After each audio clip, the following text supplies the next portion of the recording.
इस वर्ष high school की परीक्षा में बैठने वाले समस्त अभ्यर्थियों को हमारे यूट्यूब चैनल इंडिया अकेडमी 0.2 की तरफ से सफलता की अग्रिम शुभकामनाएं। ईश्वर करे आप परीक्षा में अच्छे अंकों के साथ पास होकर के अपने माता पिता, गांव एवं जिलों का नाम रोशन करें। इन्हीं शुभकामनाओं के साथ हम आपके लिए आज लाए हैं इंग्लिश का MCQ। MCQ का मतलब हो गया आपका मल्टीप्लाई चॉइस क्वेश्चन। 4 ऑप्शन दिए जाएंगे, उसमें से आपको सेंटेंस पढ़ करके कौन सा उसमें आपका सही है उसको क्या करना पड़ेगा, आपको टिक लगाना पड़ेगा। यहाँ आपको हम 30 MCQ कराएंगे। ध्यान दीजिएगा, अब तक ले आप लोगों ने इसको नहीं पढ़ा होगा तो इस पर आपको मेहनत करने की ज़रूरत है और हमारे यूट्यूब चैनल के माध्यम से आप लोगों को ऐसे क्वेश्चन प्रोवाइड किए जाएंगे। ठीक है, तो चलिए पहला क्वेश्चन देखते हैं क्या दिया है। पहला क्वेश्चन है which is the adjective in the given sentence. Means जो सेंटेंस आपको दिया गया है उसमें आइडेंटिफाई करना है एडजेक्टिव का। और सेंटेंस आपका दिया है the tall girl met her mother. अब यही आपका सेंटेंस है। ऑप्शन में दिया है गर्ल है, टॉल है, मेट है, हर है, तो इसी में से आपको आइडेंटिफाई करना क्या, एडजेक्टिव। तो जैसा कि आप जानते हैं कि एडजेक्टिव क्या होता है। एडजेक्टिव का मतलब क्या है, विशेषण, यानी कि जो नाउन या प्रोनाउन की विशेषता को बताता है उसको हम विशेषण कहते हैं। तो इसी में से आपको खोजना है कि विशेषण क्या है। तो एक एक चीज़ों पर आप पुट आउट करिए, उसी में से आपको मिल जाएगा कि इसमें कौन सा एडजेक्टिव है। टॉल गर्ल, टॉल मन हो गया लंबा, गर्ल में लड़की, मीट मन मिली, हर मदर अपनी मम्मी से मिली या अपनी माँ से मिली। अब यहाँ पर देखिए क्या दिया है, ये आपका क्या है, नाउन हो गया, ये क्या है आपका वर्ब हो गया, ये आपका प्रोनाउन हो गया, ये आपका नाउन हो गया और ये हो गया आपका द, इसको हम कहेंगे आर्टिकल कहेंगे। तो आखिर में बचा क्या, जो बच गया टाल। टाल माने क्या है आपका लंबा। तो किसी नाउन या प्रोनाउन की जो विशेषता को बताता है उसी को हम क्या कहते हैं, एडजेक्टिव कहते हैं। तो ध्यान दीजिएगा, ऐसे ही आइडेंटिफाई कर लीजिएगा आप कि गर्ल क्या है, नाउन है। मीट माने मिलना, मीट का सेकेंड फॉर्म मेट हो गया, ये वर्ब हो गया। ये आपका प्रोनाउन है हर, ये क्या है, नाउन है। तो आखिर में जो बचा है वही आपका हो जाएगा टाल। तो टाल को ही कहेंगे क्या हम, एडजेक्टिव। तो ऑप्शन पहला दिया है गर्ल, दूसरा दिया है टाल, तीसरा मेट, चौथा में दिया है आपका हर। तो ये हो गया आपका ऑप्शन बी होगा। ठीक है, नेक्स्ट क्वेश्चन देखते हैं। इस ऐसे क्वेश्चनों को आप जो है उतारते रहें या इसका नोट्स बनाते रहें आप लोग। अगला क्वेश्चन है choose the correct word order. Means ये जो सेंटेंस आपको दिया है ये करेक्ट ऑर्डर में आपको देखना है कि एक करेक्ट ऑर्डर में कौन सा इसमें सेंटेंस है। तो जो करेक्ट ऑर्डर में होगा उसी को आप क्या करेंगे, ट्रिक करेंगे। तो पहला दिया है कि I wrote a letter him, दूसरा है I wrote him a letter, तीसरा है a letter I wrote him और नंबर 4 है I him wrote a letter. अब इसमें से कौन सा आपको सही है इसको क्या करना है, आपको ट्रिक लगाना है।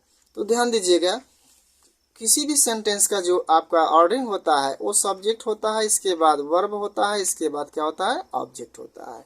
ये आपका फार्मूला है।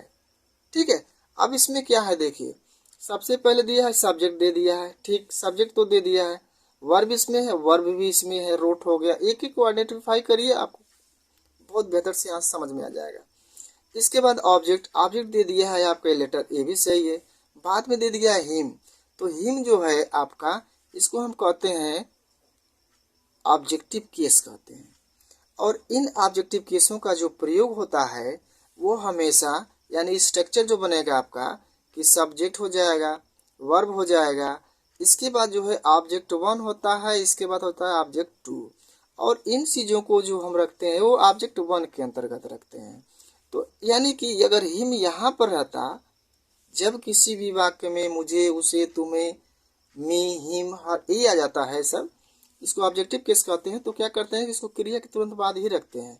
तो इसका हो जाएगा, देखिए सब्जेक्ट हो गया आई, वर्ब हो गया रोट, ऑब्जेक्ट 1 क्या हो गया आपका हिम हो गया और ऑब्जेक्ट 2 क्या हो गया आपका ए लेटर। तो ये जो ऑप्शन है बी वाला आपका सही है। और ऑप्शन में देखते हैं तो ए लेटर, कभी भी ऑब्जेक्ट को हम सब्जेक्ट नहीं यहाँ बना सकते हैं। ठीक है, ये पैसिव वॉइस में होता है लेकिन यहाँ पर ये गलत है ये। इसके बाद आई हिम, कभी भी सब्जेक्ट के बाद जो है ऑब्जेक्टिव केस का प्रयोग नहीं किया जाता है। तो ये भी आपका कट गया, ये भी आपका कट गया। तो सही कौन सा हुआ आपका बी वाला।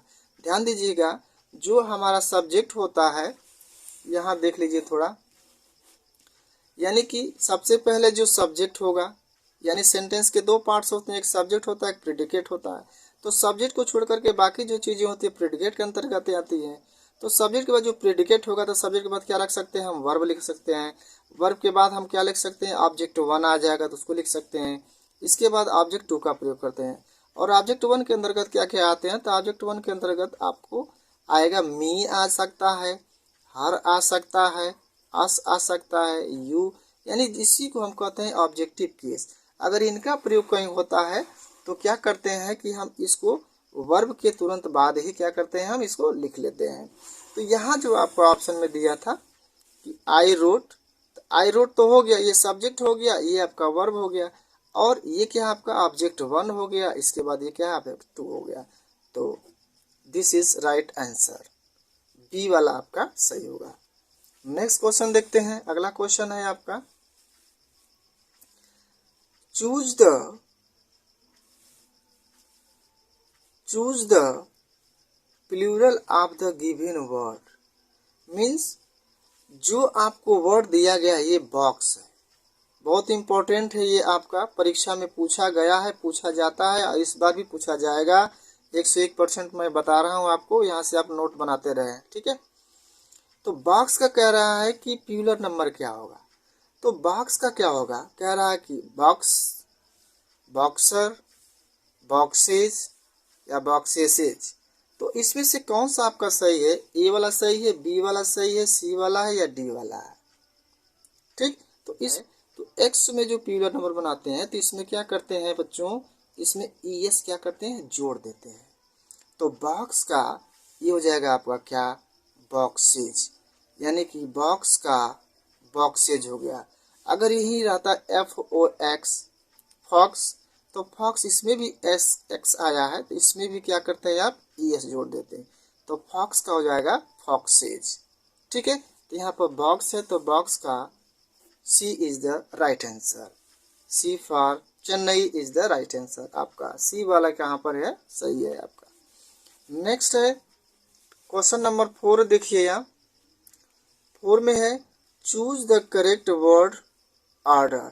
अब यहाँ पर देखिए वही चीज जो मैं बताया था, यहाँ पर भी वो चीज आ गया कि करेक्ट वर्ड को क्या करना है, ऑर्डर करना है, मतलब देखना है कौन सा इसमें आपको सही है, यानी सेंटेंस का कौन सा ऑर्डर है जो बिल्कुल सही सेंटेंस में आता है, यानी कि उसके द्वारा ही सेंटेंस का क्या होता है, निर्माण होता है। तो पहला भी ऑप्शन में दिया है सब्जेक्ट, ऑब्जेक्ट, वर्ब, दूसरा है subject, verb, object, third option है वर्ब, सब्जेक्ट, ऑब्जेक्ट, और 4 ऑप्शन है नो एरर, मीन्स इसमें कोई गलतियां नहीं है। अब इसमें से आपको चुनना है। तो अभी हमने बताया है आपको कि किसी भी सेंटेंस का जो ऑर्डर होता है वो सब्जेक्ट के बाद क्या होता है, वर्ब होता है, इसके बाद क्या होता है, ऑब्जेक्ट होने वाला, सबसे पहले सब्जेक्ट होता है, इसके बाद क्या होता है, वर्ब होता है, इसके बाद क्या होता है आपका, ऑब्जेक्ट होता है।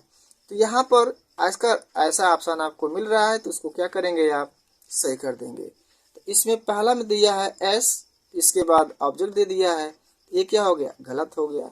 सब्जेक्ट है, वर्ब है, ऑब्जेक्ट है, यानी कि यही सही है। तो बी फॉर बॉम्बे, ये आपका ऑप्शन जो है बिल्कुल करेक्ट है। तो इसमें हो जाएगा आपका ऑप्शन बी करेक्ट आंसर, ठीक है। नेक्स्ट देखते हैं 5 वाला। 5 में दिया है which is an antonyms of the given word, मतलब इसमें जो दिया गया है आपको वर्ड, उसका एंटोनिम क्या है। एंटोनिम्स का मतलब होता है विलोम। तो अब दिया है लवली, लवली का हमें निकालना है, इसमें से ऑप्शन खोजना है कि कौन इसमें से जो है इसका विलोम शब्द होगा। तो एंटोनिम्स निकालना हमें लवली का विलोम शब्द, विलोम का मतलब होता है उल्टा। तो पहले हम जान जाए कि लवली माने क्या होता है, लवली माने होता है प्यारा, ठीक है। अब देखिए ऑप्शन ब्यूटीफुल, ब्यूटीफुल माने क्या होता है, सुंदर होता है। इसके बाद टाल, टाल माने क्या होगा, लंबा होगा। नाइस माने भी क्या होता है, सुंदर होता है। तो यहाँ पर इसका जो लवली का है ये होगा क्या, अगली, यानी लवली माने प्यारा और अगली माने क्या होता है, बदसूरत होता है। तो इसका एंटोनिम्स होगा आपका लवली का क्या हो जाएगा, अगली, ठीक है। ये भी आपका ऑप्शन होगा B for Bombay is the right answer. Next चलते हैं, अगला क्वेश्चन है क्वेश्चन नंबर 6 है choose the correct pronoun.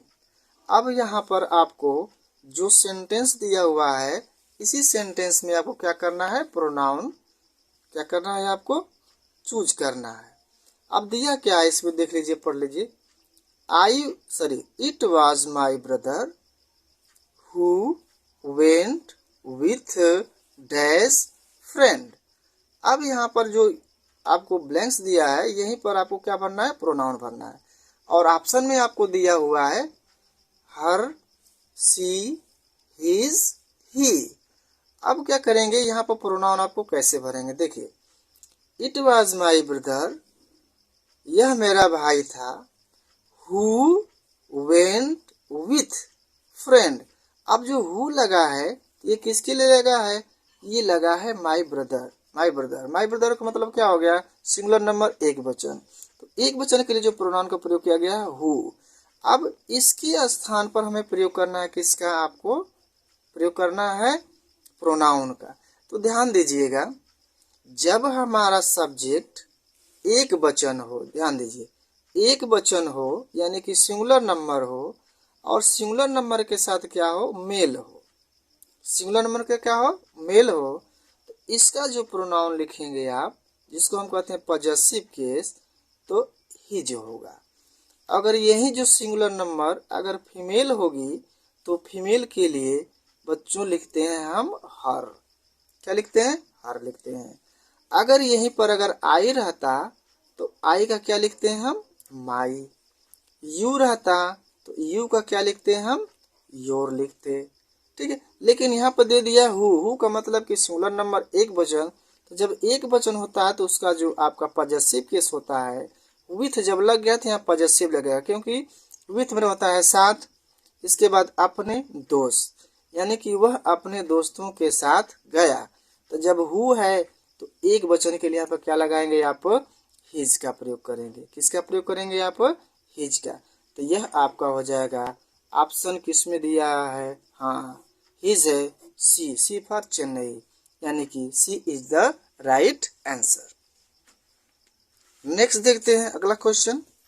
Next question में है आपको है क्वेश्चन नंबर 7। इसमें दिया है आइडेंटिफाई द एडवर्ब।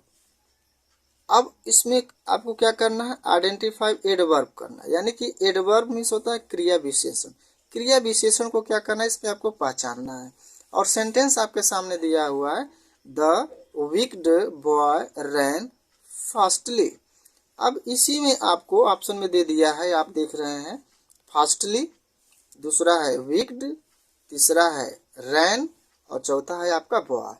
इन चारों ऑप्शनों में से अब आपको आइडेंटिफाई करना एडवर्ब का। तो एडवर्ब क्या होता है, तो एडवर्ब होता है क्रिया विशेषण, मतलब कि क्रिया की जो विशेषता को बताता है, उसको हम क्या कहते हैं, एडवर्ब कहते हैं। जैसे हम कहें राधा वाक, राधा वाक, राधा चलती है, तो यहाँ पर तो ये सब्जेक्ट हो गया, ये क्या हो गया, आपका वर्ब हो गया। तो क्या वर्ब के यहाँ पर कोई विशेषता है, नहीं, राधा चलती है। अगर इसी में हम लिख दें कि स्लोली, तो अब ये बताइए, राधा चलती है, लेकिन कैसे चलती है, स्लोली। तो स्लोली क्या हुआ, ये एडवर्ब हुआ, क्योंकि ये वर्ब की विशेषता को क्या कर रहा है, बता रहा है। सीता चलती है, और कैसे चलती है, तो स्लोली चलती है। स्लोली का मतलब हो गया कि धीरे धीरे। तो यहाँ पर राधा की वाक की विशेषता क्या बता रहा है, स्लोली। वो चलती है, लेकिन कैसे चलती है, तो धीरे धीरे चलती है। तो यहीं पर आपको भी देखना पड़ेगा कि यहाँ पर कौन सा आपका एडवर्ब है। तो एडवर्ब में आप देख लीजिए, the wicked boy ran fastly, दुष्ट लड़का तेज भागा या तेज दौड़ा। तो यहाँ रन है, दौड़ा, कैसे दौड़ा, फास्टली, तेज दौड़ा। तो आखिर में रन की विशेषता कौन बता रहा है, फास्टली बता रहा है। तो इसी को हम क्या कहेंगे, एडवर्ब। तो जो ऑप्शन में होगा फास्टली, वही आपको क्या हो जाएगा, करेक्ट आंसर हो जाएगा। पहला है आपका ए में ही दिया है आपका फास्टली, ठीक है। तो A for America is the right answer, A for America is the right answer. ये हो गए आपके 7 क्वेश्चन। अब हम पुनः जो है आपको आगे लेकर चलते हैं। नेक्स्ट क्वेश्चन 8 है, fill in the blanks with correct preposition. यानी कि आपको सेंटेंस जो दिया हुआ है, ही डील्स डैश राइस, इसमें क्या भरना है आपको? प्रीपोजिशन भरना है। तो आपको प्रीपोजिशन आप जानते हैं कि प्रीपोजिशन वे शब्द होते हैं जो किसी नाउन या प्रोनाउन से पहले आते हैं और उसी में उपस्थित अन्य नाउन प्रोनाउन से क्या करते हैं? संबंध स्थापित करते हैं, तो प्रीपोजिशन कहलाते हैं। तो यहाँ पर आपको दिया है ही डील्स डैश राइस। अब यहाँ पर ऑप्शन में दिया है इन, विथ, एट, ऑन, तो क्या भरेंगे? तो ध्यान दीजिएगा, यह आपका वेरी वेरी इंपॉर्टेंट लगा लीजिएगा, क्योंकि इसमें जो लड़के क्या करेंगे कि हमेशा किसका प्रयोग करते हैं? विथ का प्रयोग करते हैं। विथ का मतलब संगति के साथ विथ लगा देंगे, नहीं। जब कहीं व्यापार से संबंधित हो, ही डील्स राइस मतलब वह चावल का व्यापार करता है, तो कोई भी चीज हो जहां पर डील्स होगी तो वहां पर प्रीपोजिशन किसका प्रयोग होगा? इन का प्रयोग होगा। तो यहाँ पर हो जाएगा आपका ऑप्शन ए, यानी A for America is the right answer हो जाएगा। ठीक है, ध्यान दीजिए, कहीं पर भी व्यापार होगा तो वहां पर हमेशा किसका प्रयोग होता है? इन का प्रयोग होता है। और बार बार लड़के गलती करते हैं कि विथ का प्रयोग कर देते हैं, जो कि वो गलत हो जाता है। अगला क्वेश्चन है क्वेश्चन नंबर 9, आप देख रहे हैं। 9 में दिया है choose the opposite word in given word. यानी कि इसमें जो दिया है choose the opposite word, opposite means होता है आपका उल्टा यानी कि विलोम। वर्ड इन गिवन वर्ड मतलब जो वर्ड दिया है उसी का क्या लिखना है? आपको अपोजिट लिखना है। इसमें दिया है आपका ड्रॉट, ये ड्रॉट है, ड्रॉट मीन्स होता है सूखा, और इसका ऑप्शन दे दिया है फ्लोड है, रिवर है, सी है, और आपका डी दिया है पॉन्ड। तो अब इसका क्या होगा? अपोजिट क्या होगा? उसी को क्या करना है? आपको लिखना है। तो यहाँ पर देख लीजिए क्या है, रिवर माने नदी हो गया, सी माने समुद्र हो गया, पॉन्ड माने पोखरा हो गया, और यहाँ हो गया ड्रॉट माने सूखा, और इसका होगा क्या? फ्लोड। फ्लोड माने क्या होता है? बहना। तो ये हो जाएगा आपका option A for America is the right answer हो जाएगा। ठीक है, नेक्स्ट क्वेश्चन देखते हैं। क्वेश्चन नंबर 10 है, identify the verb in the given sentence. अब जो सेंटेंस आपको दिया हुआ है उस सेंटेंस में क्या करना है? वर्ब खोजना है। क्या खोजना है? वर्ब। तो आप जानते हैं कि वर्ब जो है आपका एक मेन वर्ब भी होता है, ठीक है, एक हेल्पिंग वर्ब भी होता है। यानी कि मेन वर्ब और क्या होता है? हेल्पिंग वर्ब होता है। तो सबसे पहले हम खोजेंगे कि मेन वर्ब है या नहीं है। जब मेन वर्ब नहीं रहेगा तो हम क्या खोजेंगे? हेल्पिंग वर्ब खोजेंगे। क्या खोजेंगे? हेल्पिंग वर्ब खोजेंगे। ठीक है बच्चों, तो अब इसमें आप देखिए क्या दिया है, the leaves were yellow and red. अब इसमें क्या दिया है? Yellow, were, leaves, none. None माने कोई नहीं। 4 ऑप्शन दिए हैं, there are 4 option is here, there are 4 option are here, yellow, were, leaves और नन। अब इसमें से खोजना आपको दिया है। तो यहाँ हम देख लीजिए, द लीव्स क्या है? ये तो नाउन हो गया। येलो क्या है? येलो एडजेक्टिव हो गया। ये आपका कंजक्शन हो गया। ये भी क्या है? आपका रेड विशेषता बता रहा, तो ये भी एडजेक्टिव हो गया। तो आप ऐसे ही बस क्या करेंगे? आइडेंटिफाई कर लीजिए कि ये एडजेक्टिव है, ये कंजक्शन हो गया, ये हो गया, ये भी एडजेक्टिव आ गया, ये क्या है? नाउन आ गया। तो बचा क्या? जो बचा हुआ क्या है? वर्ब। ये आपका हेल्पिंग वर्ब है। तो यहाँ पर दिया है आपको येलो, वेयर, लीव्स, नन। तो क्या हो जाएगा आपका option B, B for Bombay is the right answer. ठीक, नेक्स्ट चलते हैं। अगला है आपका question number 11, choose the incorrect spelling. आपको जरूर आपको परीक्षा में देगा इनकरेक्ट स्पेलिंग, और यहाँ से जो हम पढ़ा रहे हैं इसको सारे क्वेश्चन को आप नोट्स बना लीजिए, और ऐसे नोट्स आपको मिलते रहेंगे जब तक कि आपका एग्जाम नहीं हो जाता है। और इन चीज़ों को आप जो है नोट्स बना करके पढ़ा करिए, क्योंकि पढ़ाई का सबसे अच्छा माध्यम है नोट्स। क्योंकि नोट्स बनाएंगे तभी आपको जो चीज़ें हैं समझ में आएगी। ऐसे पढ़ेंगे तो हवा हवाई हो जाएगी। और मैं नहीं चाहता हूँ कि आप जो है परीक्षा में कम नंबर लाएं। मैं चाहता हूँ कि आप भी उन अभ्यर्थियों में शामिल हो जो टॉप 10 टॉप 20 में आते हैं। ठीक है, तो यहाँ पर दिया चूज द इनकरेक्ट स्पेलिंग। पहला दिया है ग्रामर, दूसरा दिया है सुनर, तीसरा दिया है बिलीव और चौथा दिया आपका रिसीव। तो इसमें कहा है कि इनकरेक्ट खोजना, ध्यान दीजिएगा, करेक्ट नहीं, इनकरेक्ट। इसका मतलब हो गया कि 4 ऑप्शन में से कोई एक जो है वो इनकरेक्ट है, अब बाकी 3 क्या है, वो करेक्ट है। तो हमें खोजना इनकरेक्ट है। तो हम देखते हैं कैसे है ये हो रिसीव, बिल्कुल सही है। ये हो गया आपका बिलीव, ये भी बिल्कुल सही है। ये हो गया आपका सुन का होगा, सुनर हो गया, ये भी सही है। तो जब ये तीनों सही है तो गलती कौन होगा, गलती ये होगा GRAMMER नहीं होता है, ER होता है। ये हो गया आपका ऑप्शन, ये वाला आपका होगा A for America is the right answer. ठीक है, नेक्स्ट चलते हैं। नेक्स्ट आपका क्वेश्चन 12 है, कंप्लीट द गिवन सेंटेंस। यानी कि जो सेंटेंस आपको दिया गया है उसको क्या करना है, आपको कंप्लीट करना है। और सेंटेंस आपको दिया you should your homework, you should your homework, यानी कि तुम्हें करना चाहिए अपना गृह कार्य, यानी कि तुम्हें अपना गृह कार्य करना चाहिए। तो यहाँ पर देखिए आपको दिया है वर्क, गिव, मेक, डू। तो यहाँ पर क्या भरेंगे, तो ध्यान दीजिएगा, जब यहाँ पर सेंटेंस में सब्जेक्ट हो, इसके बाद क्या हो, शुड हो, ये शुड का प्रयोग है। तो शुड के प्रयोग यानी प्रत्येक कर्ता के साथ शुड का प्रयोग करके मेन वर्ब की कौन सी फॉर्म लगाते हैं, फर्स्ट फॉर्म लगाते हैं। ये मॉडल्स है आपका, और मॉडल्स में क्या होता है कि वर्ब की फर्स्ट फॉर्म लगती है और इनका प्रयोग प्रत्येक सब्जेक्ट के साथ किया जाता है, चाहे वो सिंगुलर हो चाहे वो प्लूरल हो। तो जब यहाँ पर वर्ब हमें चाहिए तो यहाँ पर वर्ब हम खोजेंगे, वर्ब कौन सा इसमें आएगा, वर्क हो गया, गिव हो गया, मेक हो गया और ये हो गया डू। यानी कि you should do your homework, तुम्हें अपना गृह कार्य करना चाहिए।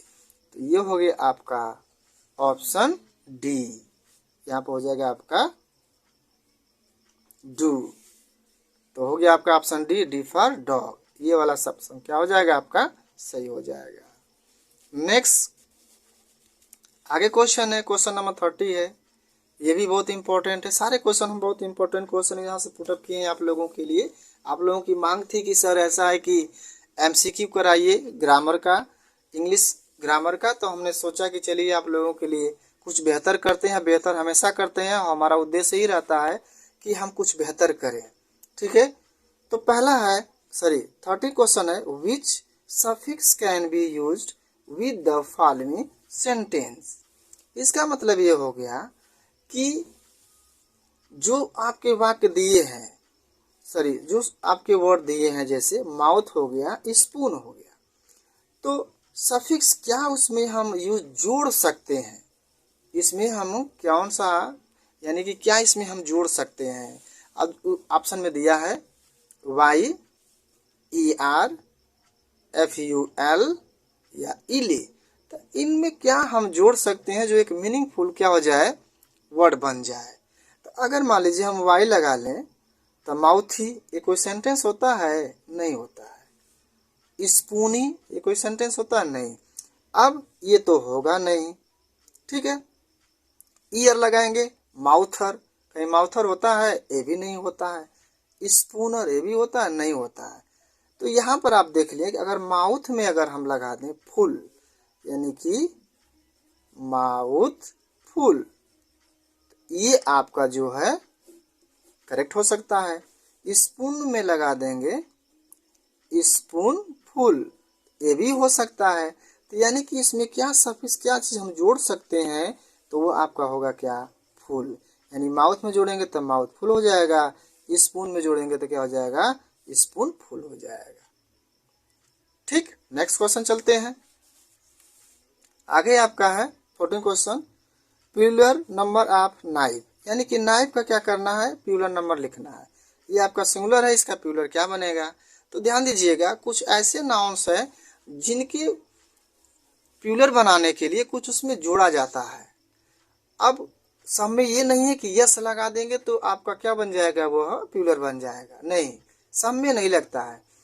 अगर किसी, देखिए इसमें नाइफ दिया है, अगर कोई भी वर्ड है, अगर एफ ही आ जाए, EF आ जाए या F आ जाए, तो क्या करते हैं हम, प्लूरल बनाने के लिए instead of this we have to add VES, यानी कि इनको क्या करते हैं हम हटा देते हैं और इनके स्थान पर क्या जोड़ देते हैं VES जोड़ देते हैं।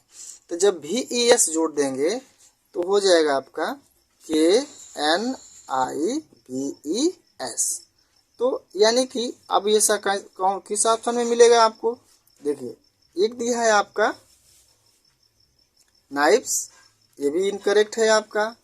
ये दिया है बी, ये है आपका नाइफ ही, ये भी आपका गलत है। नाइफ है, ये भी गलत है। तो आपका सही कौन सा क्वेश्चन हो जाएगा, तो यहाँ पर VES जोड़ देंगे और FE को हटा देंगे, ये हो जाएगा KNIVES। तो यही जो हमारा क्या होगा, सही हो जाएगा।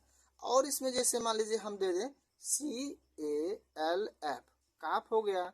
अब काफ का क्या बन सकता है, तो इसमें भी F है तो F को हटा देंगे तो CALVES, ये भी क्वेश्चन आता है, वहाँ उसको हटा करके प्लूरल बनाने के लिए क्या करते हैं VES का प्रयोग किया जाता है। ठीक है, तो इसको हम ध्यान दीजिएगा। और मान लीजिए कि अगर आपके पेपर में अब ये आ जाए कि BABY, अब इसका क्या प्लूरल नंबर होगा, तो जब Y होता है तो Y के स्थान पर instead of this we have to add IES, Y के स्थान पर IES का प्रयोग किया जाता है। इसका हो जाएगा BABIES, बेबीज। लेडी है तो लेडीज हो गया, बॉडी है तो बॉडीज हो गया। ठीक है, तो यहाँ पर Y के स्थान पर IES जोड़ते हैं और जहाँ F या EF आ जाएगा तो उसके स्थान पर क्या करते हैं VES का प्रयोग करते हैं।